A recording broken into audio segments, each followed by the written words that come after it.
நந்தனம் பகுதியில் அரசு கலை கல்லூரியில் 1000க்கும் மேற்பட்ட மாணவிகள் படித்து வராங்க.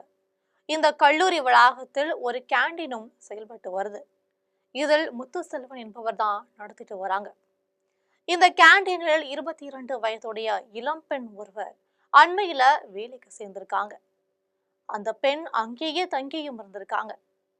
இந்த பெண்ணின் ஏழ்மை நிலையை பயன்படுத்தி கேண்டீன் உரிமையாளர் முத்துசெல்வன், கேண்டீன் மாஸ்டர் குணசேகரன், இவர்களுடைய நண்பரான கார்த்திகேயன் சேர்ந்து அந்த பெண்ணை மிரட்டி கட்டாயப்படுத்தி அடிக்கடி கேண்டீன் கல்லூரி வளாகத்தில் உள்ள அறையில பாலியல் வன்கொடுமை செஞ்சிருக்காங்க. இது குறித்து அந்த பெண் கல்லூரி காவலாளியிடம் கண்ணீரோட முறையிட்டிருக்காங்க. இதையடுத்து சைதாப்பேட்டை அனைத்து மகளிர் காவல் நிலையத்தில் புகார் அளிக்கப்பட்டுச்சு. அதன் அடிப்படையில் போலீசார் பாலியல் வன்கொடுமை உட்பட பல்வேறு பிரிவுகளின் கீழ் வழக்கு பதிந்து முத்துசெல்வம், குணசேகரன், கார்த்திகேயன் ஆகிய 3 பேரை கைது செய்து சிறையில் அடைச்சிருக்காங்க. இந்த வழக்கில் மேலும் 2 பேரையும் தேடிட்டு வராங்க. பாதிப்புக்கு உள்ளான பெண்ணுக்கு தேவையான மருத்துவ சிகிச்சை மற்றும் மனநல ஆலோசனை வழங்கப்பட்டு வந்துச்சு. இது பற்றி போலீசார் என்ன சொல்லியிருக்காங்கன்னா, பாதிப்புக்குள்ளான பெண் அரியலூர் மாவட்டத்தை சேர்ந்தவங்க. இளம் வயதிலேயே திருமணமான இவர் கணவரை பிரிந்து வாழ்ந்து வந்திருக்காங்க.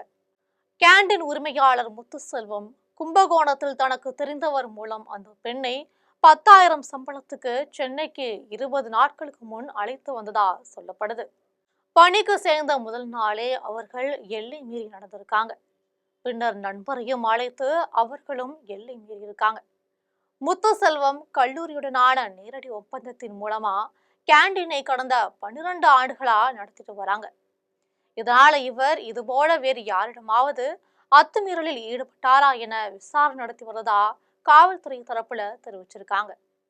விசாரணையின் போது குற்றச்சாட்டுக்குட்பட்ட நபர்கள் பாலியல் பலாத்காரத்தில் ஈடுபட்டது உறுதி செய்யப்பட்டதன் அடிப்படையில் அக்யூஸ்ட் 1 முத்துசெல்வம், அக்யூஸ்ட் 2 இருக்கிற குணசேகரன் மற்றும் அக்யூஸ்ட் 3 இருக்கிற கார்த்திகேயன் ஆகியோரை கைது செய்யப்பட்டு நீதிமன்ற காவலுக்கு அனுப்பியிருக்காங்க.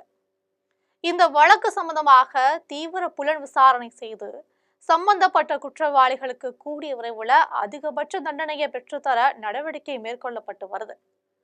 சென்னை நந்தனம் அரசு கலை கல்லூரியில் இந்திய மாணவர் சங்கம் மற்றும் அனைத்து இந்திய மாணவர் பெருமன்றம் சார்பில் நந்தனம் கல்லூரி உணவகத்தில் பணியாற்றும் பெண் ஊழியர் பாலியல் வன்கொடுமை செய்யப்பட்ட சம்பவத்தை கண்டித்து மாணவர்களுக்கு பாதுகாப்பான சூழல் வழங்கிட வேண்டி கல்லூரி நிர்வாகத்தை கண்டித்து கல்லூரி வளாகத்தின் முன்பு 100க்கும் மேற்பட்ட மாணவிகள் ஆர்ப்பாட்டத்தில் ஈடுபட்டிருக்காங்க. திமுக ஆட்சியில் தமிழ்நாடு பெண்களுக்கு பாதுகாப்பில்லாத மாநிலமாக மாறியிருக்கு. தமிழ்நாட்டு மக்களுக்கும் பாதுகாப்பு இல்லை. தமிழ்நாட்டை நம்பி வந்தவர்களுக்கும் பாதுகாப்பு இல்லை. கட்டுக்கடங்காத போதைப் பொருட்கள் புழக்கம், பெருகி வரும் பாலியல் குற்றங்களால் வெளிப்படையாகி இருக்கு. கொலை, கொள்ளை, பாலியல் வன்முறைகள் என திமுக அரசின் கையாளாகத்தனம் அமைதியான நம் தமிழகத்தை முற்றிலுமா சிதைக்குது. குற்றங்களில் ஈடுபடுபவர்கள் மீது கடுமையான நடவடிக்கை எடுத்தால்தான் மேலும் குற்றங்கள் நடைபெறாமல் தடுக்க முடியும். ஆனால் தமிழகத்தில் மட்டும்தான் குற்றங்களில் ஈடுபடுபவர்கள் திமுக அமைச்சர்களோட கட்டிப்பிடித்தபடி போட்டோ எடுத்துக்கொள்ளும் இழிநிலை இருக்கு. அந்த குற்றவாளிகளை காப்பாற்ற எந்த எல்லைக்கும் செல்கிறது திமுக அரசு. பிறகு எப்படி குற்றம் செய்பவர்களுக்கு பயம் வரும்? சாதாரண பொதுமக்களுக்கு தான் பயம் வருகிறது. திமுக ஆட்சியின் இருண்ட காலம் இன்னும் சில நாட்கள்ல முடிந்துவிடும் என்ற ஒரே நம்பிக்கைதான் தமிழக மக்களுக்கு தற்போது நிம்மதி அளிக்கும் ஒரே விஷயம். இந்த குற்றத்தில் சம்பந்தப்பட்டவர்களுக்கு கடுமையான தண்டனை பெற்றுத்தர வேண்டும் என அதிமுக எடப்பாடி பழனிசாமி, பாஜக அண்ணாமலை, தவிக விஜய் உள்ளிட்ட அரசியல் கட்சி தலைவர்கள் தொடர்ந்து கண்டனம் தெரிவித்து வராங்க.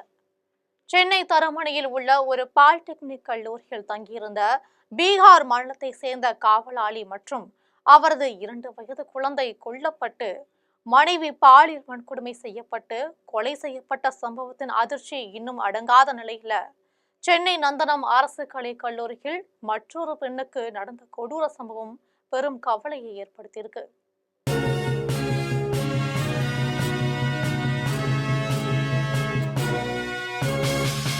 உடனுக்குடன் அப்டேட் தெரிந்து கொள்ள ஜெம் டிவி தமிழ் ஆப்பை இன்ஸ்டால் செய்யவும்.